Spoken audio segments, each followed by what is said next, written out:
146 দেশ ফিলিস্তিনের পাশে, তবু ইসরায়েলকে কেন থামানো যাচ্ছে না? সবই কি লোক দেখানো?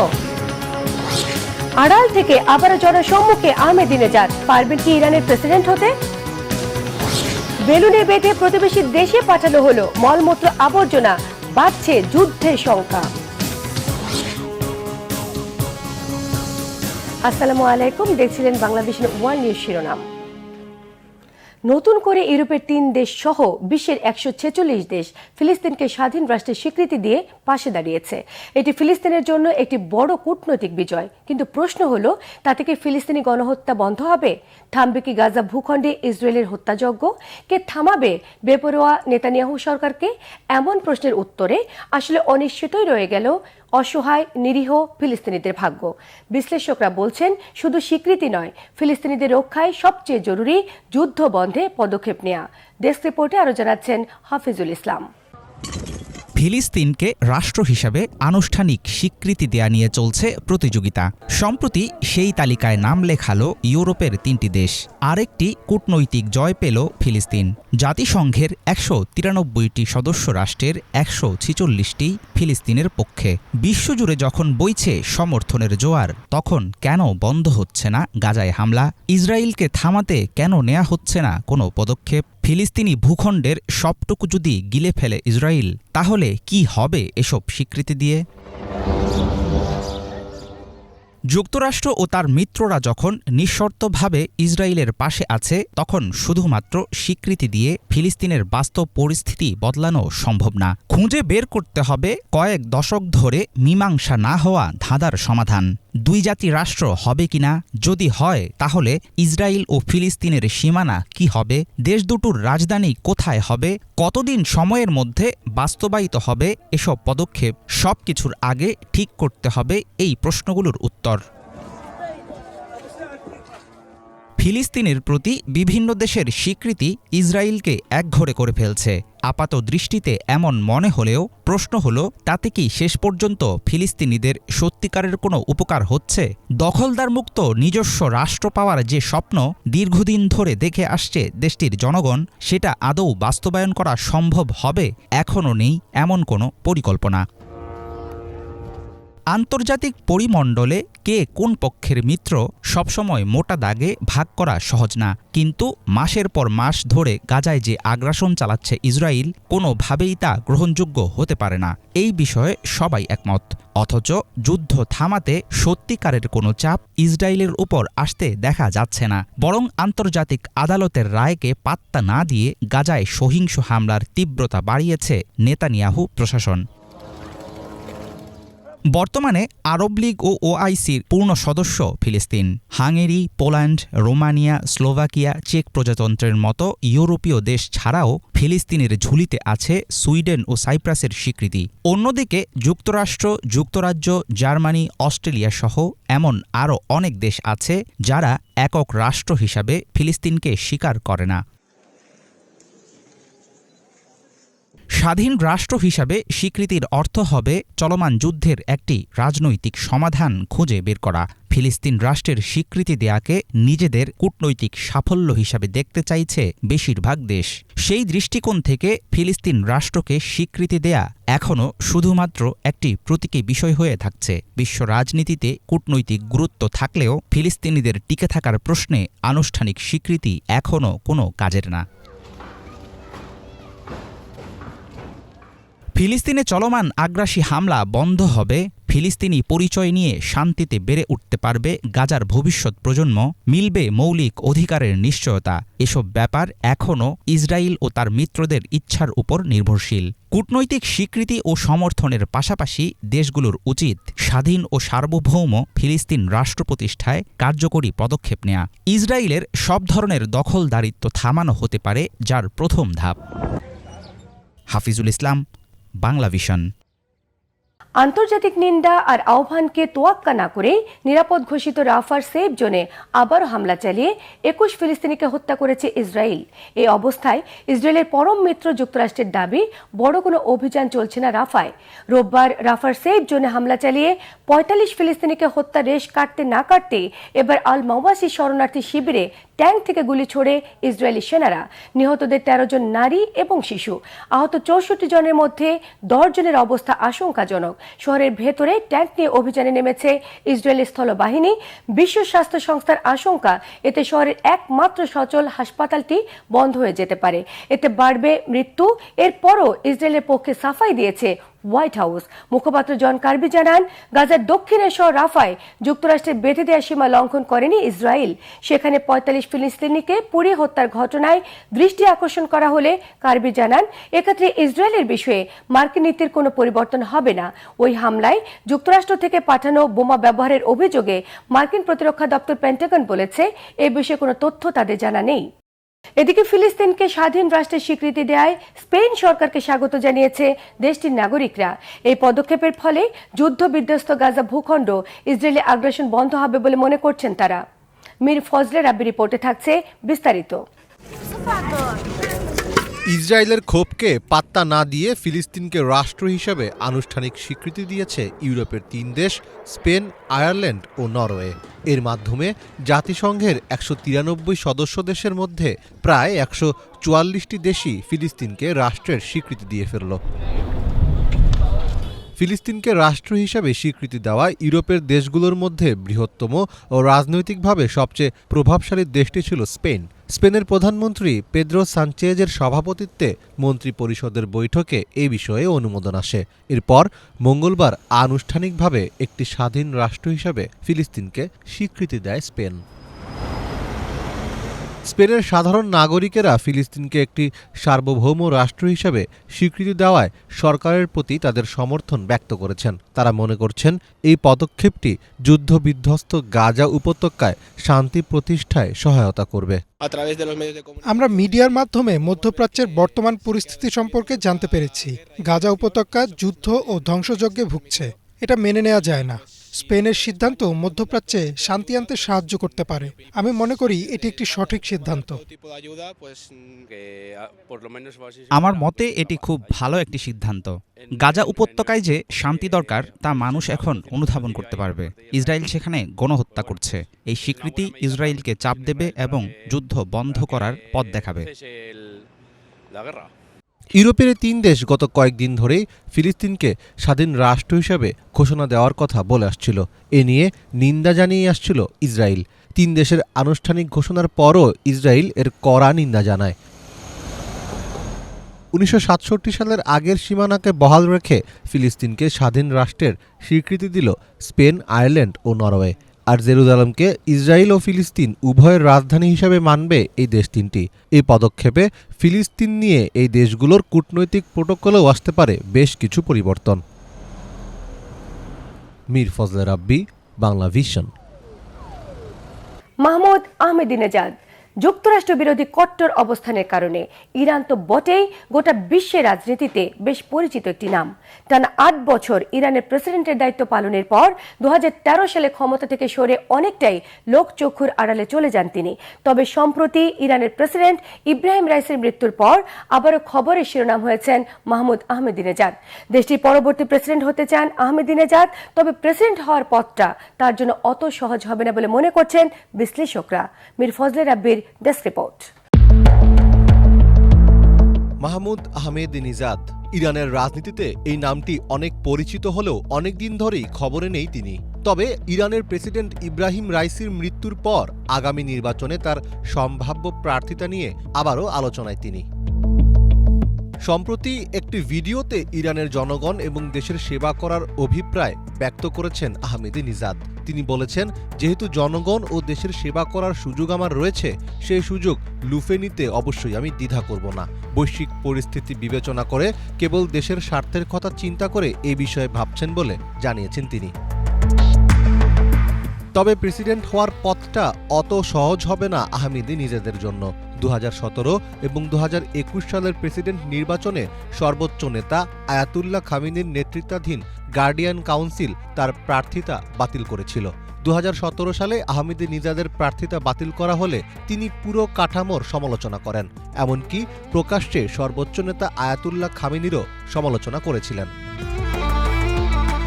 তাই বিশেষজ্ঞরা বলছেন আহমেদিনেজাদকে নিশ্চিত করতে হবে যে গার্ডিয়ান কাউন্সিল তার প্রার্থিতার অনুমোদন করবে, কেননা তিনি প্রার্থী হওয়ার পর তা বাতিল হলে এর পরিণাম হবে আরও ভয়াবহ। নিজের বর্ণাঢ্য রাজনৈতিক ক্যারিয়ারের জন্য ইরান জুড়ে ব্যাপক প্রশংসিত একজন নেতা আহমেদিনেজাদ। তিনি রাজনীতিতে আসেন 1979 সালে ইরানে ইসলামী বিপ্লবের পরপরই। 2003 সালে তেহরানের মেয়র নির্বাচিত হন তিনি। এরপর ক্রমশ এগিয়ে যান। 2 বছর তেহরানের মেয়র থাকার পর 2005 সালে ব্যাপক জনসমর্থন নিয়ে আহমেদিনেজাদ ক্ষমতায় আসেন। 2009 সালে দ্বিতীয় দফায় নির্বাচিত হন। প্রেসিডেন্ট হওয়ার পরপরই তিনি তার অফিসে বেশ কিছু যুগান্তকারী পরিবর্তন আনেন। প্রেসিডেন্ট নির্বাচিত হয়েই প্রেসিডেন্ট ভবনের দামি কার্পেটগুলো তেহরানের মসজিদে দান করে দেন। এর পরিবর্তে সাধারণ মানের কার্পেট বিছানো হয় প্রেসিডেন্ট ভবনে। প্রেসিডেন্ট ভবনের ভিআইপি অতিথিশালাও বন্ধ করে দেওয়া হয়। একটি সাধারণ ঘরেই ভিআইপিদের সঙ্গে বৈঠকের ব্যবস্থা করেন তিনি। আহমেদিনেজাদ ক্ষমতায় থাকাকালে যুক্তরাষ্ট্রসহ পশ্চিমা দেশগুলোর কঠোর সমালোচনা করেন। এছাড়া ইরানের পারমাণবিক কর্মসূচি নিয়েও কঠোর অবস্থানে ছিলেন তিনি। গত সপ্তাহে হেলিকপ্টার দুর্ঘটনায় ইরানের প্রেসিডেন্ট ইব্রাহিম রাইসির মৃত্যুর পর দেশটিতে আগামী 28 জুন নির্বাচনের তারিখ ঘোষণা করা হয়েছে। দেশটির সংবিধান অনুসারে প্রেসিডেন্ট পদ ফাঁকা হওয়ার 50 দিনের মধ্যে নির্বাচন অনুষ্ঠিত হওয়ার বাধ্যবাধকতা রয়েছে। আহমেদিনেজাদের এই সম্ভাব্য প্রার্থিতাকে স্বাগত জানিয়েছে তার সমর্থকেরা। তাদের দাবি, যদি নির্বাচনে আহমেদিনেজাদ প্রতিদ্বন্দ্বিতা করেন তাহলে তিনি নিশ্চিতভাবেই বিজয়ী হবেন। মীর ফজলে রাব্বি, বাংলা ভিশন। ভূখণ্ড দখল, অমীমাংসিত সীমানা বিতর্ক সহ নানা কারণে দুদেশের মধ্যে যুদ্ধ বেঁধে যেতে পারে, কিন্তু তাই বলে মলমূত্রকে ঘিরে এমনই আশঙ্কা তৈরি হয়েছে এখন। প্রতিবেশী দেশে বেলুনে বেঁধে মলমূত্র ও আবর্জনা পাঠানোর জের ধরে পূর্ব এশিয়ার দুদেশের মধ্যে দেখা দিয়েছে চরম উত্তেজনা। বিস্তারিত ডেস্ক রিপোর্টে। আরও একটি যুদ্ধের শঙ্কা তৈরি হয়েছে বিশ্বে, তবে এবার ভূমি দখল আর সীমানা বিতর্ক নিয়ে নয়। নতুন এই যুদ্ধের আশঙ্কা দেখা দিয়েছে মলমূত্র আর আবর্জনাকে ঘিরে। হাস্যকর হলেও এমন পরিস্থিতি দেখা দিয়েছে পূর্ব এশিয়ার প্রতিবেশী দুই দেশ উত্তর ও দক্ষিণ কোরিয়ার মাঝে। উত্তর কোরিয়া থেকে বুধবার বেলুনে বেঁধে মানুষের মলসহ ময়লা আবর্জনা ভর্তি ব্যাগ পাঠানো হয় দক্ষিণ কোরিয়ায়। একটি বা দুটি নয়, এমন কমপক্ষে 260টি ব্যাগ দক্ষিণ কোরিয়া থেকে গিয়ে পড়ে উত্তর কোরিয়ার বিভিন্ন শহরে। মলমূত্র আর নানা আবর্জনায় ভরে যায় দক্ষিণ কোরিয়ার সড়কগুলো। চারদিকে ছড়িয়ে পড়ে প্রচণ্ড দুর্গন্ধ। আমি একটি বিশাল কিছু নিচে পড়ার বিকট শব্দ শুনতে পাই। তারপর কিছু একটা রাস্তার চারপাশে উঠতে শুরু করে। সাথে সাথে পুলিশ আসে, তদন্ত দল আসে এবং তারা তদন্ত শুরু করে। দক্ষিণ কোরিয়ার সরকার জানিয়েছে দেশটির 9টি প্রদেশের মধ্যে 8টিতেই বেলুনগুলো পাওয়া গেছে। এই অবস্থায় দক্ষিণ কোরিয়ার নাগরিকদের মধ্যে ছড়িয়ে পড়ে আতঙ্ক। আমি ভেবেছিলাম যুদ্ধ এখনই ঘটতে যাচ্ছে। এটাকে একটু জোরালোভাবে বলতে গেলে আমার মনে হয়েছে যদি এই পরিস্থিতি বাড়তে থাকে তাহলে এটা একটা যুদ্ধে পরিণত হবে, আর এই কারণে আমি খুবই উদ্বেগের মধ্যে আছি।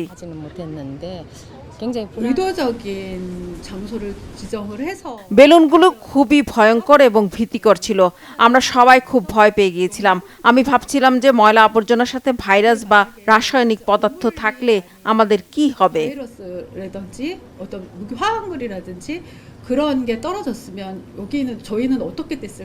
ময়লা আবর্জনা নিয়ে উড়ে আসা বেলুনগুলোকে যেন কেউ স্পর্শ না করে সে বিষয়েও সতর্কতা জারি করেছে দক্ষিণ কোরিয়ার সামরিক বাহিনী। পাশাপাশি সন্দেহজনক পদার্থ থাকার আশঙ্কায় ময়লা আবর্জনা ভর্তি ব্যাগগুলো থেকে দূরে থাকারও পরামর্শ দেওয়া হয়েছে। এগুলোকে পরীক্ষা নিরীক্ষা করে দেখছে দক্ষিণ কোরিয়ার কর্তৃপক্ষ।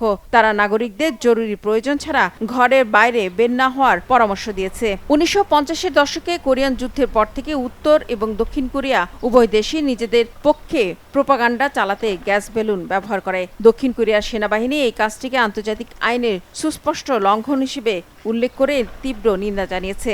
এক বিবৃতিতে সামরিক বাহিনী একে দক্ষিণ কোরিয়ার জনগণের নিরাপত্তার জন্য চরম হুমকি হিসেবে উল্লেখ করেছে।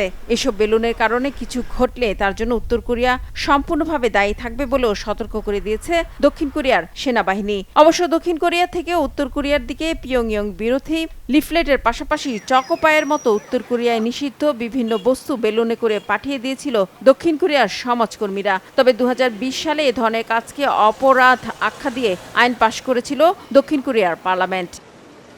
রিফাত জামান, বাংলা ভিশন নিউজ ডেস্ক। রাজার অসম্মানের বিতর্কিত মামলায় থাইল্যান্ডের সাবেক প্রধানমন্ত্রী থাকসিন সিনাওয়াত্রাকে অভিযুক্ত করা হয়েছে। নিজেকে নির্দোষ দাবি করে রাজার ক্ষমা প্রার্থনা করেছেন থাকসিন। স্থানীয় সময় বুধবার সকালে থাকসিনকে অভিযুক্ত করার বিষয়টি গণমাধ্যমে জানিয়েছে থাইল্যান্ডের অ্যাটর্নি জেনারেল কার্যালয়। বলা হয়েছে আগামী 18 জুন থাকসিনকে অ্যাটর্নি জেনারেলের কার্যালয়ে সশরীরে হাজির হতে হবে। এরপর তাকে আদালতে নেওয়া হবে। করোনা আক্রান্ত হওয়ায় বুধবার শুনানিতে ছিলেন না থাকসিন সিনাওয়াত্রা। পুলিশের মামলায় বলা হয়েছে 2015 সালে দক্ষিণ কোরিয়ার একটি পত্রিকাকে সাক্ষাৎকার দেওয়ার সময় রাজার বিষয়ে অপমানজনক মন্তব্য করেছেন থাকসিন। রাজা, রানী বা রাজপরিবারের কাউকে অবমাননার প্রতিটি অভিযোগে সর্বোচ্চ 15 বছর করে কারাদণ্ডের বিধান রয়েছে। 2001 সালে ক্ষমতায় আসা থাকসিন 2006 সালে সেনা অভ্যুত্থানে বিদায় নেন। 15 বছর দেশের বাইরে নির্বাসন জীবন শেষে গত বছরের আগস্টে দেশে ফেরেন তিনি। ক্ষমতার অপব্যবহার এবং দুর্নীতির অভিযোগে তাকে 8 বছরের সাজা দেওয়া হলেও পরে তার 1 বছর নামিয়ে আনা হয়। গত ফেব্রুয়ারিতে প্যারোলে মুক্তি পেয়েছেন 74 বছর বয়সী এই নেতা। স্বাধীন পররাষ্ট্রনীতির অনুসরণ এবং বহিরাগত হস্তক্ষেপের বিরোধিতায় বাংলাদেশের পদক্ষেপকে দৃঢ়ভাবে সমর্থন করে চীন। মঙ্গলবার বেইজিংয়ে এক প্রেস ব্রিফিংয়ে সাংবাদিকদের এসব কথা বলেছেন চীনের পররাষ্ট্র মন্ত্রণালয়ের মুখপাত্র মাও নিং। বিস্তারিত ডেস্ক রিপোর্টে। স্বাধীন পররাষ্ট্রনীতির অনুসরণ এবং বহিরাগত হস্তক্ষেপের বিরোধিতায় বাংলাদেশের পদক্ষেপকে দৃঢ়ভাবে সমর্থন করে চীন। মঙ্গলবার বেইজিংয়ে এক প্রেস ব্রিফিংয়ে সাংবাদিকদের এসব কথা বলেন চীনের পররাষ্ট্র মন্ত্রণালয়ের মুখপাত্র মাও নিং।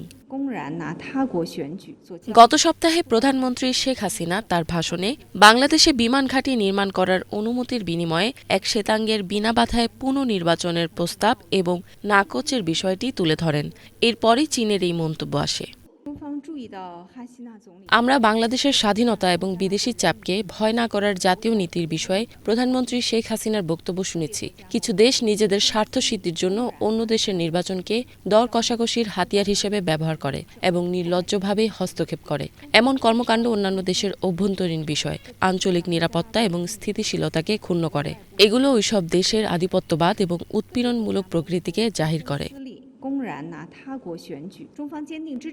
চীন বাংলাদেশকে তার সার্বভৌমত্ব, স্বাধীনতা এবং আঞ্চলিক অখণ্ডতা রক্ষায় দৃঢ়ভাবে সমর্থন করে। বাংলাদেশের জাতীয় পররাষ্ট্র নীতি অনুসরণ, আঞ্চলিক শান্তি ও স্থিতিশীলতা বজায় রাখা এবং উন্নয়ন ও সমৃদ্ধি চলমান রাখতে বিদেশি হস্তক্ষেপের বিরোধিতাকে চীন দৃঢ়ভাবে সমর্থন করে। ইফাত জাহান, বাংলা ভিশন। নারী এবং যুব সমাজের সুরক্ষায় আন্তর্জাতিক সম্প্রদায়কে সহিংসতা বন্ধে জোরালো অবস্থানের আহ্বান জানিয়েছেন জাতিসংঘের চীনের স্থায়ী প্রতিনিধি ফু কং। মঙ্গলবার জাতিসংঘের নিরাপত্তা পরিষদে আন্তর্জাতিক শান্তি ও নিরাপত্তা রক্ষণাবেক্ষণ, নারী ও যুব সমাজের ভূমিকা শীর্ষক বিতর্ক অনুষ্ঠানে এ আহ্বান জানিয়েছেন তিনি। বিস্তারিত ইফাত জাহানের ডেস্ক রিপোর্টে। নারী এবং যুব সমাজের সুরক্ষায় আন্তর্জাতিক সম্প্রদায়কে সক্রিয়ভাবে যুদ্ধবিরতি ও সহিংসতা বন্ধে জোর দেওয়ার আহ্বান জানিয়েছেন জাতিসংঘে চীনের স্থায়ী প্রতিনিধি ফু কং। মঙ্গলবার জাতিসংঘের নিরাপত্তা পরিষদে আন্তর্জাতিক শান্তি ও নিরাপত্তা রক্ষণাবেক্ষণ, নারী ও যুব সমাজের ভূমিকা শীর্ষক বিতর্ক অনুষ্ঠিত হয়। বিতর্কে জাতিসংঘের চীনের স্থায়ী প্রতিনিধি ফু কং বলেন, বিশ্বে সহিংস সংঘাত বাড়ছে, নারী এবং যুব সমাজ এই ক্ষতের ভার বহন করছে। এ সময় জাতিসংঘের নিরাপত্তা পরিষদের নিজেদের প্রাথমিক দায়িত্ব পালন করে আন্তর্জাতিক শান্তি ও নিরাপত্তা বজায় রাখা এবং যুদ্ধবিরতি বা যুদ্ধ বন্ধ করতে অবিরাম প্রচেষ্টা চালানো উচিত বলে মন্তব্য করেন তিনি। সংঘাতে জড়িত সব পক্ষকে আন্তর্জাতিক মানবিক আইনের অধীনে বাধ্যবাধকতা মেনে চলতে, নারী এবং যুব সমাজকে সামরিক লক্ষ্যবস্তু হিসেবে ব্যবহার করা থেকে বিরত থাকতে, মানবিক সহায়তায় জটিলতা দূর করতে এবং রাজনৈতিক উপায়ে দ্রুত বিরোধের নিষ্পত্তি ঘটিয়ে সঠিক পথে ফেরার আহ্বান জানায় চীন। নারী এবং তরুণ সমাজের অর্থনৈতিক ক্ষমতায়নে চীন সবসময় সক্রিয় রয়েছে বলে জানান ফু। এ সময় মালি, ফিজি এবং আফগানিস্তানের নারী ও যুব সমাজের জন্য অর্থনৈতিক উৎস তৈরি ও আয় বৃদ্ধিতে চীনের ভূমিকার বর্ণনা দেন তিনি। ইফাত জাহান, বাংলা ভিশন। এই ছিল আজকের মতো। সাথে থাকার জন্য ধন্যবাদ সবাইকে।